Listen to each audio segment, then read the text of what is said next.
Explainer की शुरुआत करते हैं।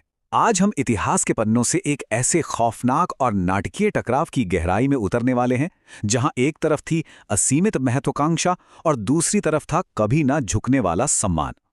हम सीधे उन ऐतिहासिक स्रोतों पर बात करेंगे जो इस पूरी घटना की गवाही देते हैं। और देखिए, इस भीषण युद्ध की शुरुआत एक ऐसी घोषणा से होती है जिसने वापसी या सुलह के सारे रास्ते हमेशा के लिए बंद कर दिए थे। जरा मुगल सम्राट अकबर की इस खौफनाक चेतावनी को सुनिए।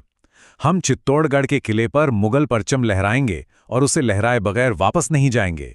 हम अंदर एक भी इंसान को जिंदा नहीं छोड़ेंगे। अब ये महज कोई आम युद्ध की चेतावनी नहीं थी, ये एक सीधा और क्रूर ऐलान था। ये दिखाता है कि एक शासक की किसी भी कीमत पर जीतने की जिद किस हद तक बढ़ चुकी थी। यहीं से ये साफ हो जाता है कि अब शांति या समझौते की कोई गुंजाइश बाकी नहीं है। अब इस टकराव की शुरुआत जिस वाक़े से होती है ना, वो सच में बहुत ही हैरान करने वाली है। ये सिर्फ तलवारों की लड़ाई नहीं थी, बल्कि दो बिल्कुल अलग विचारधाराओं का आमना सामना था। चलिए देखते हैं कि द्वार पर यह निहत्थी चुनौती आखिर थी क्या।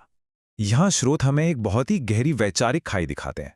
एक तरफ देखिए, अकबर की बेखौफ महत्वाकांक्षा। वो बिल्कुल अकेले बिना किसी हथियार के किले के द्वार पर जाके दुश्मनों को ललकार रहे हैं, जीतने और उकसाने के लिए अपनी जान जोखिम में डालना। और दूसरी तरफ राजपूती सम्मान और उनके युद्ध के सख्त नियम। किले की प्राचीर पर उनके तीरंदाज पूरी तरह से तैयार थे।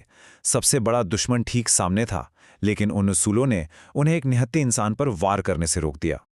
मतलब जरा सोचिए, ये कितनी बड़ी बात है। सामने एक सुनहरा मौका था, एक ही झटके में इस पूरे युद्ध को खत्म करने का सबसे आसान तरीका। लेकिन इसके बावजूद आदर्शों से कोई समझौता नहीं हुआ। प्राण जाए परंतु राजवंश की गरिमा न जाए। उन राजपूती योद्धाओं के लिए किसी भी आसान जीत से कहीं ज्यादा बड़ा उनका धर्म और उनका सम्मान था। खैर, ये तो था एक मनोवैज्ञानिक और वैचारिक टकराव, लेकिन आइए अब देखते हैं कि कैसे ये गतिरोध एक बहुत ही क्रूर जमीनी सैन्य हकीकत में तब्दील हो जाता है जब किले की घेराबंदी शुरू होती है। जैसे जैसे ये घेराबंदी लंबी खिंचती है, एक भयानक गतिरोध पैदा हो जाता है। चित्तौड़गढ़ का किला इतनी ऊंचाई पर था कि राजपूतों को इसका जबरदस्त फायदा मिल रहा था।